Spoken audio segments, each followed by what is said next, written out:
जय हिंद, वंदे मातरम। दोस्तों स्वागत है तमारू फेमस एकेडमी यूट्यूब चैनल पर। तो चलो मित्रों, आज આપણે આગળ વધીએ ભારતના સાંસ્કૃતિક વારસાના સંદર્ભમાં મિત્રો આપણે આગળ વધી રહ્યા છીએ।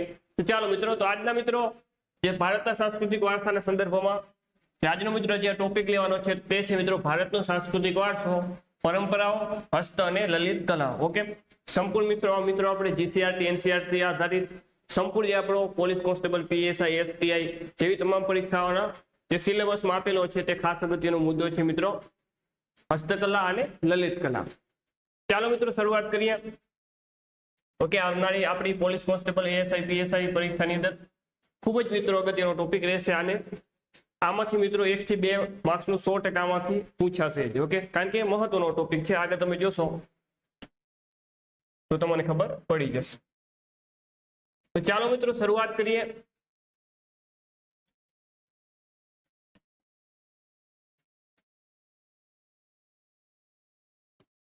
ચાલો તો કે ભાઈ ભારત સમૃદ્ધ સાંસ્કૃતિક વારસો ધરાવતો દેશ છે, જેમાં ભૌતિક અને જૈવિક વારસાનો સમાવેશ થાય છે। ભૌતિક અને જૈવિક વારસાનો શું થાય છે તો ભાઈ સમાવેશ થાય છે। બાળકને જન્મ સાથે જ માતા પિતાના શારીરિક અને માનસિક લક્ષણો મળે છે।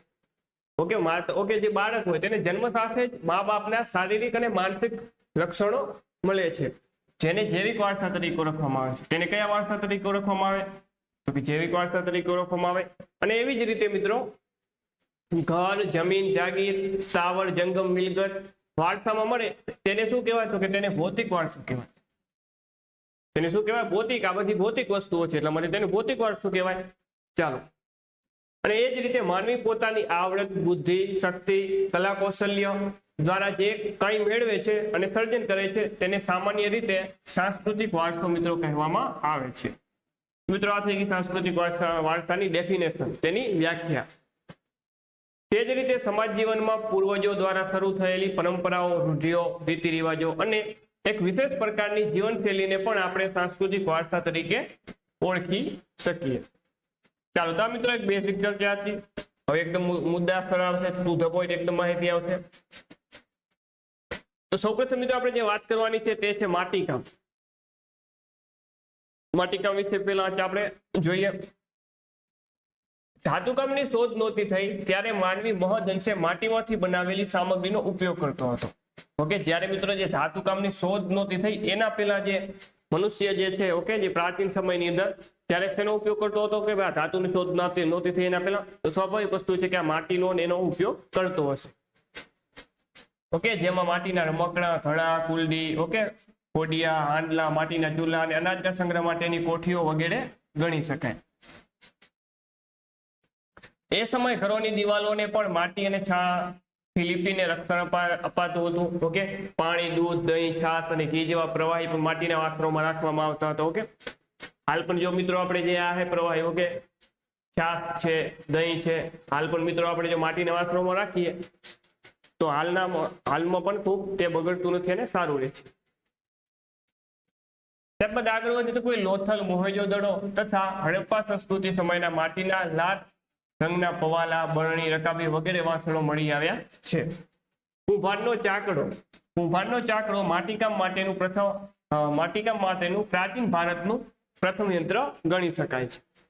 આજે પણ નવરાત્રીમાં ગરબો એટલે શું તો કે ભાઈ અંદર દીવો હોય તેવો માટીના કાણા પાડેલો ઘડો આપણને જોવા મળે છે।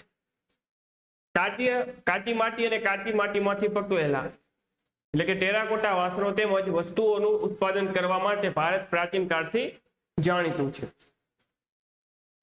ચાલો, અને જેનો ખ્યાલ આપણને દક્ષિણ ભારતના નાગાર્જુનકોંડા અને ગુજરાતના લાંઘરજ માંથી મળી આવેલ હાથથી બનાવેલ માટીના વાસણોના જૂના અવશેષોના આધારે ઓકે મળે છે। લાંઘરજ મિત્રો ગુજરાતમાં આવેલું છે। સૌપ્રથમ હડપ્પીય સભ્યતાના અવશેષો પ્રાપ્ત થયા એવું લાંઘરજ। ઓકે, હડપ્પીય સભ્યતાના અવશેષો સૌપ્રથમ આ જગ્યાએથી મિત્રો પ્રાપ્ત થયા હતા। ઓકે, લાંઘરજ અને પેઠામલીમાંથી ક્યાં આવેલું છે? મહેસાણા જિલ્લાના વિજાપુર તાલુકામાં આવેલું છે। ત્યારબાદ આગળ જોઈએ। ત્યારબાદ મિત્રો વાત કરીએ છીએ વણાટકામ।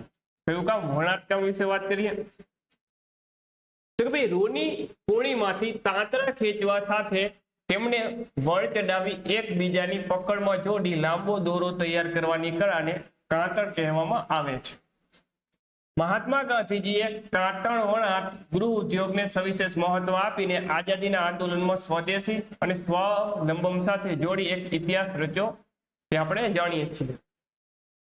ત્યારબાદ હાથ વણાટ આવે છે. ભાઈ હાથ વણાટ પ્રાચીન સમયથી ભારત વસ્ત્ર વિદ્યા ક્ષેત્રે જાણીતું છે. ભારતના કુશળ કારીગરો દ્વારા તૈયાર થતી ઢાકાની મલમલનો તાકો દિવાસળીની પેટીમાં સમાતો અથવા સારી વીંટીમાંથી પસાર થઈ જતી હોવાની વાતો જાણીતી છે. આવી બધી મિત્રો બેઝિક ચર્ચાઓ વાતો જે છે તે જીસીઆરટી માં આપેલી છે. ગુજરાતમાં સોલંકી યુગના સુવર્ણકાળ દરમિયાન તે વખતના પાટનગરના પાટણમાં ઓકે તે વખતનું પાટનગર કયું તો પાટણ હતું સોલંકી યુગમાં. આ પાટણમાં અનેક કારીગરો આવીને વસ્યા. તેમની આવડત અને કૌશલ્યના લીધે ખાસ કરીને પાટણના પટોળા શું છે જગવિખ્યાત બન્યા. પાટણનો આ હુનર એટલે કે જે પટોળા બનાવવાનો જે મિત્રો હુનર છે તે આશરે 850 વર્ષો કરતા પણ કેવો છે જૂનો છે, પ્રાચીન છે. ઓકે અત્યંત અટપટી, જટિલ અને સમય માંગી લેતી આ કલામાં હાલમાં મર્યાદિત કારીગરો પાસે જ રહી છે. પાટણમાં બનતા આ રેશમી વસ્ત્ર બેવડ યુક્ત ના પટોળા તરીકે ઓળખાય છે. ઓકે બેવડ યુક્ત તરીકે ઓળખાય છે, જેમાં બંને બાજુ એક જ ભાત દેખાતી હોય, બંને બાજુ પહેરી શકાય છે. જે પટોળાની વિશેષતા એ છે કે તે બંને બાજુ એક જ પ્રકારની ભાત હોય છે, એટલે બંને બાજુ તેને ઓકે સરળતાથી આપણે પહેરી શકીએ છીએ. પટોળા વર્ષો સુધી ટકે છે અને તેનો રંગ પણ જતો ન હોવાથી આપણે ત્યાં પડી પટોળે ભાત ફાટે પણ ફીટે નહીં તેવી કહેવત જાણીતી છે. ત્યારબાદ મિત્રો વાત કરીએ ભરત ગૂંથણ કલા વિશે. અગત્યનું છે મિત્રો. હડપ્પા અને મોહેંજો-દડોના ઉત્ખનન દરમિયાન મળેલી મૂર્તિઓ અને પૂતળાના વસ્ત્રો ઉપર પણ ભરત ગૂંથણ જે કામ છે તે મિત્રો આપણને જોવા મળે છે. ત્યારબાદ આગળ વધીએ તો કે ભાઈ ભારતમાં પુરુષો, સ્ત્રીઓ તથા બાળકોના વસ્ત્રો ઉપર ભરત ગૂંથણ કરવાની કારીગરી પણ ઘણી પ્રાચીન છે. સિંધુ સંસ્કૃતિના સમય સિંધ, સૌરાષ્ટ્ર અને કચ્છના સ્ત્રી પુરુષોના વસ્ત્રો ઉપર ભરતકામ જોવા મળેલું છે. તે જ રીતે કાશ્મીરનું કાશ્મીરી ભરત પણ જાણીતું છે. આ ઉપરાંત ગુજરાતના જામનગર, જેતપુર, ભુજ છે, માંડવી સહિતના વિસ્તારો બાંધરી માટે જાણીતા છે. ઓકે ખાસ તો જામનગર બાંધરી માટે મિત્રો જાણીતું છે. ઓકે ચાલો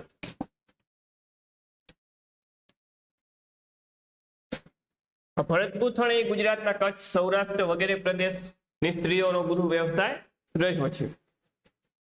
ચંદરવા, શાક તોરણ, ચાકરા, ઓછાડ, તકિયા, પારણા, ઓશિકા ઉપરાંત કેટલીક કોમોમાં પહેરાતા કેડિયા નામના વસ્ત્રો ઉપરની ભરત ગૂંથણ કલાની પરંપરા આજે પણ પ્રખ્યાત છે.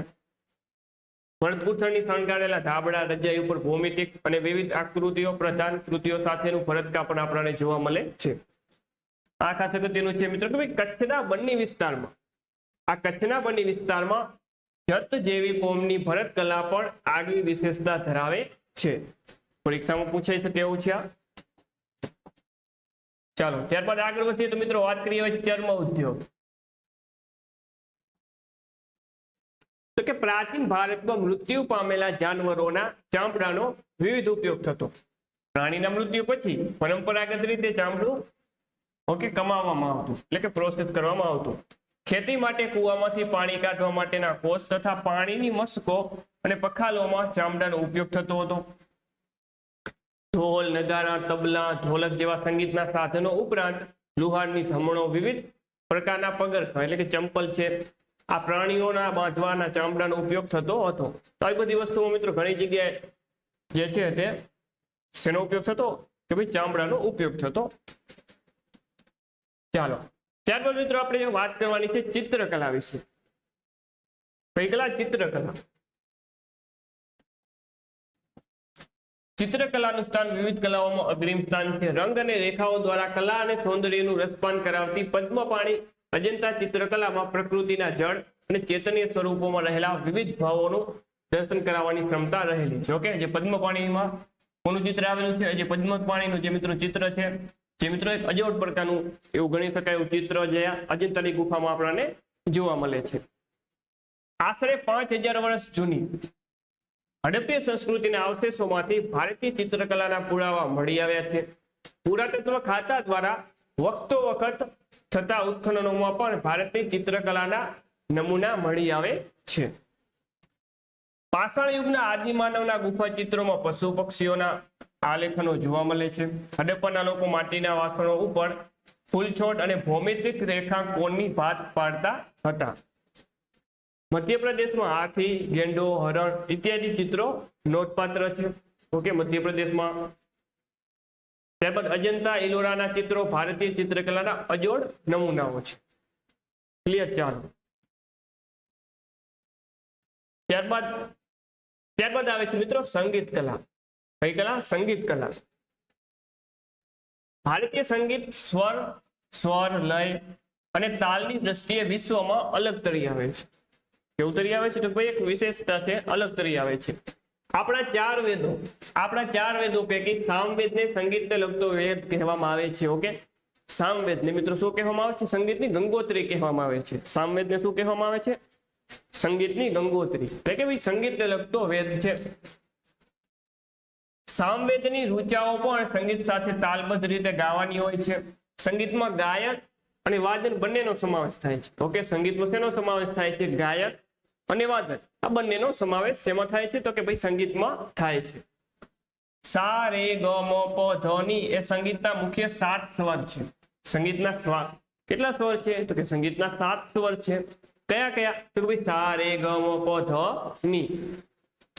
આપણા સંગીતને મુખ્યત્વે શાસ્ત્રીય સંગીત અને લોક સંગીત આ બે ભાગમાં વહેંચી શકાય છે. અને સંગીતના રાગો કેટલા છે? તો કે સંગીતના 5 રાગો છે. કયા કયા? તો કે શ્રી છે, દીપક છે, ભૈરવી છે. ઓકે, શ્રી, દીપક, હિંડોર, મેઘ અને ભૈરવી. ત્યારબાદ આગળ વધીએ. ભગવાન શંકરના પંચમુખેથી ઉત્પન્ન થયા હોવાનું મનાય છે. ઓકે, પંચમુખેથી આ 5 રાગો ઉત્પન્ન થયું હોવાનું માનવામાં આવે છે. પ્રાચીન ભારતમાં સંગીત સંબંધી ઘણા ગ્રંથો લખાયા છે, જેમાંના સંગીત મકરંદ, સંગીત રત્નાકર અને સંગીત પારિજાત નો પરિચય આપણે મેળવીએ. ખાસ અગત્યના 3 ગ્રંથો છે. તેના રચયિતા કોણ હતા એ ખાસ અગત્યનું પરીક્ષામાં પૂછાતું હોય છે, તો તેના વિશે હવે મિત્રો આપણે માહિતી મેળવીએ. તો સૌપ્રથમ આવે છે સંગીત મકરંદ. સંગીત મકરંદ. ઓકે, તો સંગીત મકરંદના રચયિતા કોણ હતા? તો જે પંડિત નારદ દ્વારા આ સંગીત મકરંદની રચના કરવામાં આવી હતી. ઓકે, સંગીત શાસ્ત્રના જ્ઞાતા પંડિત નારદ. ઓકે, આ પંડિત નારદ દ્વારા ઈસવીસન 900 ના ઓકે સમય અરસામાં આ ગ્રંથ લખાયો છે. આમાં 19 પ્રકારની વીણા અને 101 પ્રકારના તાલનું વર્ણન છે. તો ખાસ અગત્યનું ઓકે રચયિતા તો ખાસ યાદ રાખવાના છે મિત્રો. સંગીત મકરંદના રચયિતા છે પંડિત નારદ. 19 પ્રકારની વીણા અને 101 પ્રકારના તાલનું વર્ણન કરવામાં આવ્યું છે.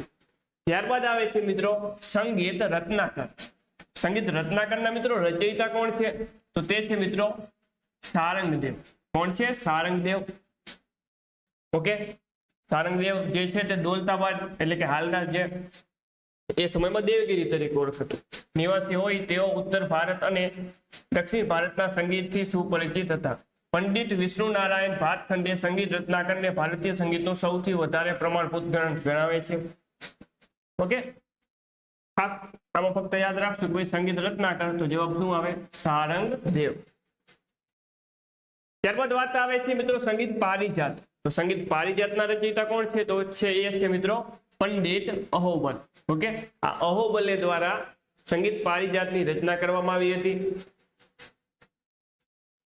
ઓકે, અને આની અંદર કેટલા? તો કે 29 પ્રકારના સ્વરો ગણાવ્યા છે. ચાલો, તો આ મિત્રો અગત્યનું હતું. ત્યારબાદ આગળ જોઈએ.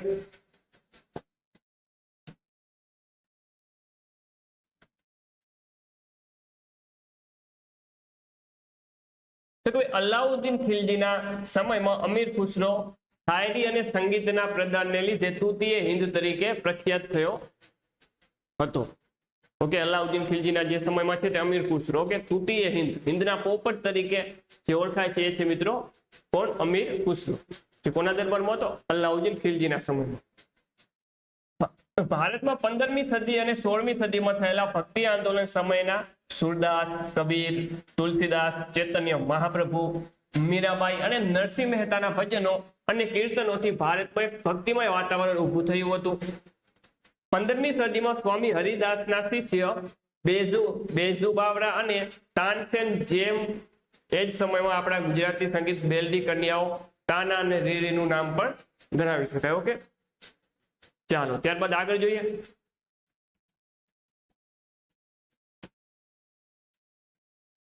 ત્યારબાદ આવે છે મિત્રો નૃત્ય કલા. કઈ કલા? નૃત્ય કલા. આ નૃત્ય શબ્દની ઉત્પત્તિ મૂળ સંસ્કૃત શબ્દ નૃત એટલે કે નૃત્ય કરવું ઉપરથી થઈ છે. નૃત્ય એ તાલ અને લય સાથે સૌંદર્યની અનુભૂતિ કરાવે છે. નૃત્ય કલાના આદિદેવ, આ નૃત્ય કલાના આદિદેવ ભગવાન શિવ નટરાજ માનવામાં આવે છે. નટરાજ શિવે પૃથ્વીવાસીઓને નૃત્ય કલા શીખવવા માટે સ્વર્ગમાંથી પૃથ્વી પર આ કલા સર્વપ્રથમ લાવ્યા હોવાની શું છે? માન્યતા છે, પૌરાણિક માન્યતા છે. ભારતીય શાસ્ત્રીય નૃત્યોમાં ભરતનાટ્યમ છે, કુચીપુડી છે, કથક છે, કથકલી છે, ઓડિસી અને મણિપુરી એ મુખ્ય ઓકે નૃત્ય શાસ્ત્રીય નૃત્યોના મિત્રો આટલા મિત્રો જે આ નૃત્યો શું છે? મુખ્ય શાસ્ત્રીય નૃત્યો છે. ઓકે, ભરતનાટ્યમ જે આપણને તમિલનાડુમાં જોવા મળે છે. ઓકે, કુચીપુડી જે આપણને આંધ્રપ્રદેશમાં જોવા મળે છે. કથક જે આપણને ઉત્તર પ્રદેશમાં જોવા મળે છે. કથકલી જે આપણને ઓકે કેરળમાં જોવા મળે છે. ઓડિસી નૃત્ય ઓડિશામાં જોવા મળે છે. મણિપુરી નૃત્ય મણિપુરમાં જોવા મળે છે. હવે એના વિશે આપણે ડિટેલમાં જોશું. ચાલો,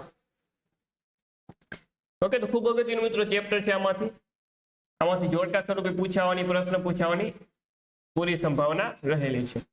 તો હવે મિત્રો વાત કરશું ભરતનાટ્યમ. તો મિત્રો આ ભરતનાટ્યમનું જે ઉદ્ભવ સ્થાન છે તે તમિલનાડુનો તાંજોર જિલ્લો છે. ઓકે, તમિલનાડુનો તાંજોર જે જિલ્લો છે તે મિત્રો તે ભરતનાટ્યમનું ઉદ્ભવ સ્થાન ગણવામાં આવે છે. ભરત મુનિએ રચેલ નાટ્યશાસ્ત્રના રચયિતા કોણ? તો કે ભાઈ ભરત મુનિ. અને નંદિકેશ્વર રચિત અભિનવ દર્પણના રચયિતા કોણ છે મિત્રો? નંદિકેશ્વર. આ બંને ગ્રંથો ભારતનાટ્યમના આધાર સ્ત્રોત છે. ઓકે, એટલે કે આ નાટ્યશાસ્ત્ર અને નંદિકેશ્વર આ જે બંને મિત્રો જે ગ્રંથો છે તે ભરતનાટ્યમના આધાર સ્ત્રોત છે. મૃણાલિની સારાભાઈ ગોપી કૃષ્ણ ઉપરાંત ફિલ્મ ક્ષેત્રે જાણીતી અભિનેત્રીઓ વૈજયંતીમાલા અને હેમા માલિની પણ આ પ્રાચીન પરંપરાનો વારસો ઓકે જાળવી રાખ્યો છે તેમને. તો આ બધા જે મિત્રો લોકો છે, મૃણાલિની સારાભાઈ છે, કૃષ્ણ ગોપી છે, વૈજયંતીમાલા છે, હેમા માલિની છે, આ તમામ જે લોકો છે તે મિત્રો આ ભરતનાટ્યમ સાથે જોડાયેલા છે, સંકળાયેલા છે. ચાલો ત્યારબાદ મિત્રો વાત કરશું આપણે કુચીપુડી. ઓકે, કુચીપુડી. તો ભાઈ આ નૃત્યની રચના 15મી સદીના સમયમાં થઈ છે. કઈ સદીમાં કુચીપુડીની રચના થઈ? તો કે 15મી સદીમાં. મુખ્યત્વે સ્ત્રી સૌંદર્યના વર્ણન ઉપર આધારિત અને સ્ત્રીઓ અને પુરુષો બંને દ્વારા કરાતા કુચીપુડી નૃત્યમાં ભારતીય નૃત્યની પાયાની મુદ્રાઓ પણ વણી લેવામાં આવી છે. ઓકે, સ્ત્રી પુરુષ બંને દ્વારા નૃત્ય કરવામાં આવે છે. જે કુચીપુડી નૃત્ય છે સ્ત્રી અને પુરુષ બંને દ્વારા કરવામાં આવે છે. આ નૃત્ય આંધ્રમાં વિશેષ પ્રચલિત છે. ઓકે, આંધ્રપ્રદેશનું છે આ નૃત્ય. ગુરુ પ્રહલાદ શર્મા, રાજા રેડ્ડી, યામિની રેડ્ડી, શોભા નાયડુ આ વગેરે મિત્રો જે નર્તકો છે તે આ કુચીપુડી સાથે સંકળાયેલા છે. ચાલો ત્યારબાદ આગળ જોશું. ત્યારબાદ આવે છે મિત્રો કથકલી. ઓકે, યાદ રાખશો આ કથકલી છે, કથક નથી. કથક ક્યાંનું નૃત્ય છે? યુપીનું, ઉત્તર પ્રદેશનું છે. આ છે કથકલી જે કેરળનું નૃત્ય છે, જે આપણને મુખ્યત્વે કેરળમાં જોવા મળે છે. તો કે આ કથકલી એ કેરળ રાજ્યનું પ્રચલિત નૃત્ય છે. કથકલી શબ્દ પૌરાણિક મહાકાવ્યો, મહાભારતના પ્રસંગો અને સંસ્કૃત મલયાલમ મિશ્રિત નાટકો પાછળથી કથકલી કહેવાયા. આ કથકલીની વેશભૂષા ઘેરદાર સુંદર કપડાવાળી હોય છે અને તેના પાત્રોને ઓળખવા માટે તેમના ચહેરા ઉપરના વિશિષ્ટ ચિત્રામણને સમજવું પડે છે. આ નૃત્યમાં નટકલાત્મક મુકુટ ધારણ કરી રજૂઆત સમય એક જ તેલના દીવાના તેજથી પ્રકાશિત રંગમંચ પર પડદા પાછળ આવીને પોતાની સંગીતમય ઓળખ આપી ત્રણેય લોકના પાત્રોને ચહેરાના હાવભાવ અને હસ્તમુદ્રાથી સજીવ કરે છે. કેરળના કવિ શ્રી વલથોડ, કલામંડલમ, કૃષ્ણ પ્રસાદ, શિવારમન વગેરે આ શૈલી દેશ વિદેશમાં આ શૈલીને ઓકે જે નૃત્ય શૈલી છે તેને સોંપાવી છે, નામ ના અપાવી છે. ઓકે, ચાલો તો આ મિત્રો વાત હતી કથકલી નૃત્યની. ત્યારબાદ આવે છે કથક નૃત્ય. કયું નૃત્ય? કથક નૃત્ય. તો કથન કરે સો કથક કહાવે. કથન કરે સો કથક કહાવે વાક્ય પરથી કથક ઉતરી આવ્યું છે. મહાભારતમાં શ્રી કૃષ્ણ અને ગોપીઓ સાથેના નૃત્યોની કથાઓ આધારિત કથક નૃત્યનો વૈષ્ણવ સંપ્રદાયની શૃંગાર ભક્તિ સાથે ઉત્તર ભારતમાં વિકાસ થયો. તેમાં એક પગ પર ગોળ ગોળ ફરવું અને નૃત્યના પ્રસંગ પ્રદર્શિત કરવામાં આવે છે. ઓકે, એટલે એક પગ ઉપર ગોળ ગોળ ફરવામાં આવે છે. તે આ નૃત્યની વિશેષતા છે. અને આ નૃત્યમાં સ્ત્રીઓ ચૂડીદાર, પાયજામો અને ઉપર ઘેરવાળું વસ્ત્ર પહેરે છે. પંડિત બિરજુ મહારાજ, સીતારા દેવી અને કુમુદિની લાખિયા, ઓકે, એ આ કથક નૃત્ય સાથે સંકળાયેલા છે. ઓકે, કુમુદિની લાખિયા, કથક, એવી રીતે પેલો શબ્દ યાદ રાખી શકાય. એના સિવાય બિરજુ મહારાજ છે અને સીતારા દેવી જે છે, આ લોકો કથક નૃત્ય સાથે સંકળાયેલા છે. ત્યારબાદ આગળ જોઈએ. ત્યારબાદ વાત કરીએ મિત્રો મણિપુરી નૃત્ય. તો આ મણિપુરી નૃત્ય કલા, મણિપુરની પ્રજા દરેક ઉત્સવ પ્રસંગે નૃત્ય કરે છે. મણિપુરી નૃત્ય શૈલીમાં મુખ્યત્વે શ્રી કૃષ્ણની બાળલીલા અને રાસલીલા પર આધારિત છે. ઓકે, મણિપુરી નૃત્ય કોના ઉપર આધારિત છે? તો કે ભાઈ શ્રી કૃષ્ણની, ઓકે, મુખ્યત્વે બાળલીલા પર આધારિત છે. મણિપુરી નૃત્યના લાસ્ય અને તાંડવ એમ બે પ્રકાર પડે છે. આ નૃત્યના બે પ્રકાર પડે છે, એક લાસ્ય અને તાંડવ. આ નૃત્ય વખતે રેશમનો બ્લાઉઝ પહેરીને કમળે પટ્ટો બાંધવામાં આવે છે તથા નીચે ઘેરદાર લીલા રંગનો ચણિયો પહેરવામાં આવે છે, જેને કુમીનના નામે ઓળખવામાં આવે છે. ઓકે, જે નીચે ઘેરદાર લીલા રંગનો ચણિયો પહેરવામાં આવે છે, જેને કુમીનના નામે ઓળખવામાં આવે છે. ગુરુ આમો બિસિંગ, ઓકે, ગુરુ બિપિન સિન્હા, નૈના ઝવેરી, નિર્મલ મહેતા, ઓકે, વગેરે લોકો આ મણિપુરી નૃત્ય સાથે સંકળાયેલા છે. ત્યારબાદ આગળ વધીએ તો ત્યારબાદ મિત્રો આવે છે નાટ્ય કલા. ત્યારબાદ વાત કરીશું આપણે નાટ્ય કલા વિશે.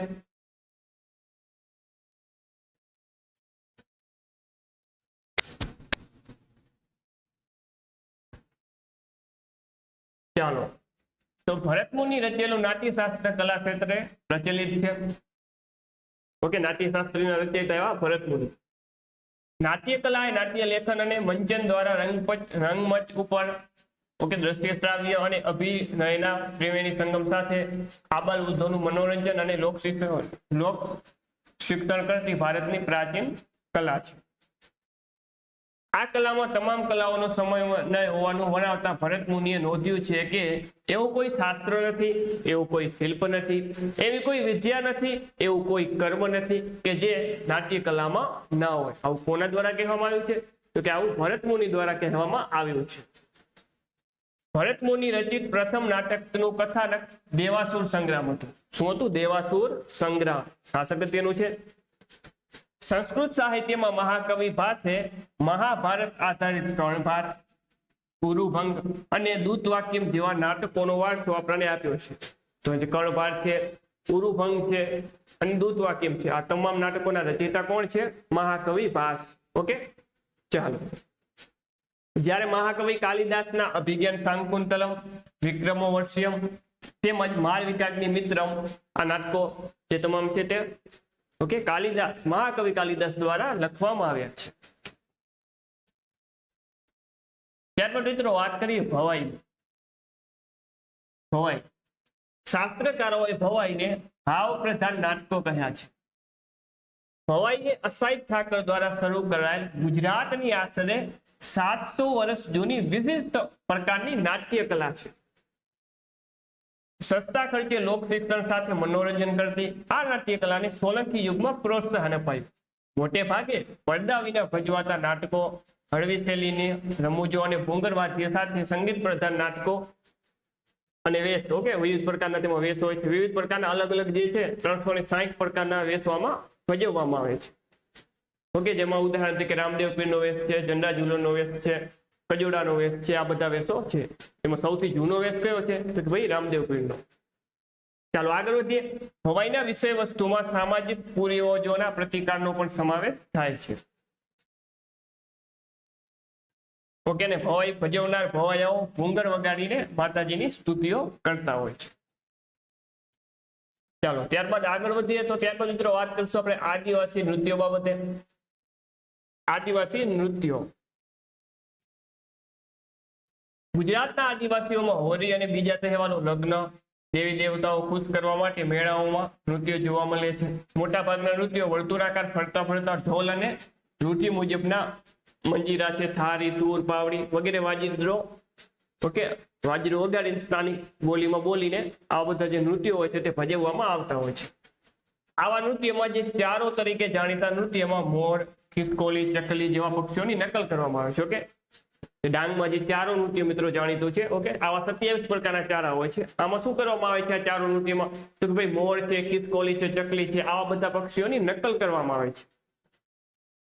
ડાંગમાં પણ આવો માળીનો ચારો તથા ઠાકરિયા ચારો નૃત્ય જોવા મળે છે. જ્યારે ભીલ અને કોળી જાતિઓમાં શ્રમહારી ટીપણી નૃત્યમાં લાકડી નીચે લાકડાના ટુકડા જડીને જમીન ઉપર અડાવીને તાલ દ્વારા સમૂહ નૃત્ય કરવામાં આવે છે.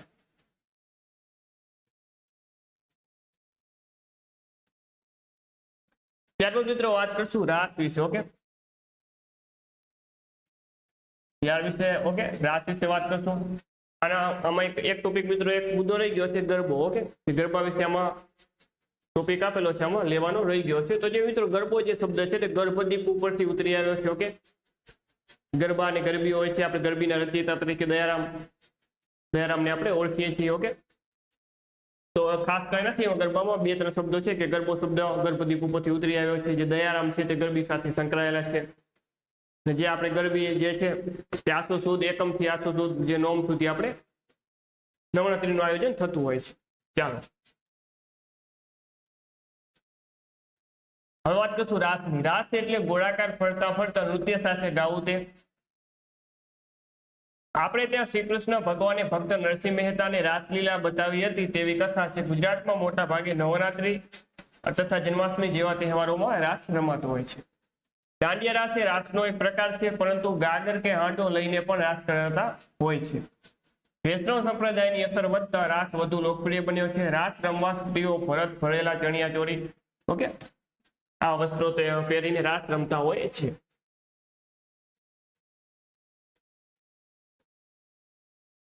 મિત્રો એક શબ્દ છે ગરબો ને એક હોય છે મિત્રો ગરબી.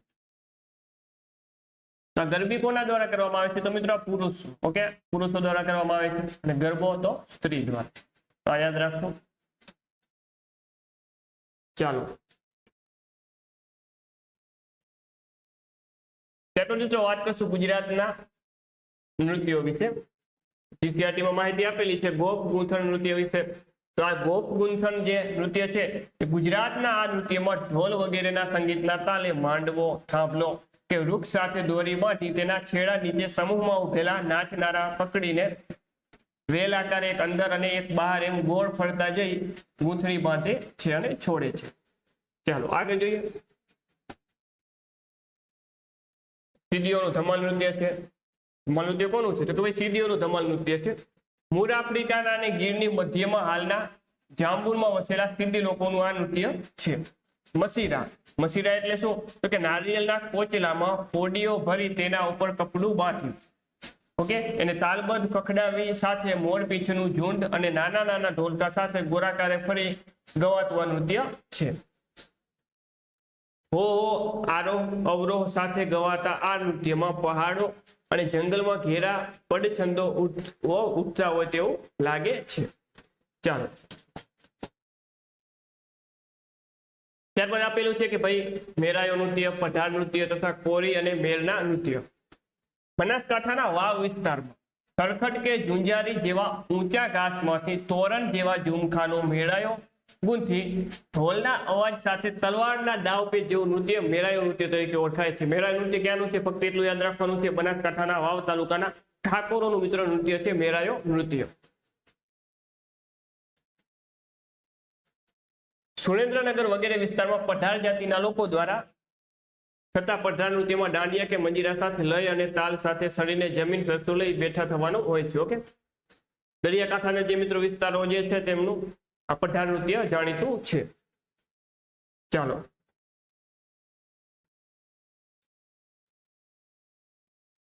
ત્યારબાદ વાત કરીએ તો ભાઈ સૌરાષ્ટ્રના કોરીઓના કોળી નૃત્યમાં તેઓ માથે મધરાશીઓ એટલે કે માથે બાંધવાનું રંગીન કપડું, આંટિયારી ગોળ પાઘડી અને તેને છેડે આભલા ભરેલું લીલા પટ્ટાનું બાંધેલું અને કેળે રંગીન ભેટ પહેરીને આ નૃત્ય કરે છે. અને સૌરાષ્ટ્રના મેર અને ભરવા જાતિના નૃત્યો પણ શું છે તો કે જાણીતા છે.